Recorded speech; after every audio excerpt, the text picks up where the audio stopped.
बहुत समय पहले की बात है। एक छोटे से गांव में एक विधवा माँ अपने इकलौते बेटे मोहन के साथ रहती थी। मोहन बचपन से ही बहुत ही होशियार और चतुर था, लेकिन उसमें एक कमी थी। वो झूठ बोलने में और दूसरों को धोखा देने में माहिर था। उसकी माँ उसे बार बार समझाती थी, बेटा झूठ बोलकर और दूसरों को धोखा देकर तुम कुछ समय के लिए सफल हो सकते हो, लेकिन भगवान सब कुछ देखते हैं। अपना कर्म का फल हर किसी को एक दिन भुगतना पड़ता है। मोहन हर बार अपनी माँ की बातों को मजाक में डाल देता था। उसका कहना था, माँ दुनिया में ईमानदारी से कुछ नहीं मिलता, यहाँ चतुराई से ही जीत होती है। मोहन अपने गांव के कई लोगों को अपने झूठ और चालाकी से धोखा दिया। एक दिन उसने अपने सबसे करीब दोस्त रामू को झूठ बोलकर उसकी जमीन को हड़प ली। रामू गरीब और सीधा साधा इंसान था। उसने मोहन से कहा, मोहन मैं तेरा बचपन का दोस्त हूँ, मैंने तुझ पर भरोसा किया था, पर तुमने मेरे साथ ऐसा क्यों किया? मोहन ने हंसते हुए कहा,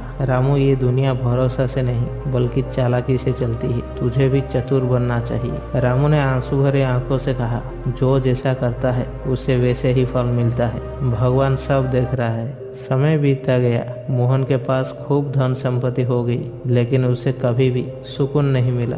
वो हमेशा डरता रहता कि उसके किए गए बुरे कर्म का हिसाब उसे देना पड़ेगा। कुछ साल बाद मोहन व्यापार में बहुत ही बड़ा निवेश किया था, लेकिन उसके सारे पैसा डूब गया। धीरे धीरे उसकी सारी संपत्ति खत्म हो गई। एक समय था उसने सबको धोखा दिया था। अब एक ऐसा समय है जो उसकी मदद करने के लिए उसके पास एक भी इंसान नहीं था।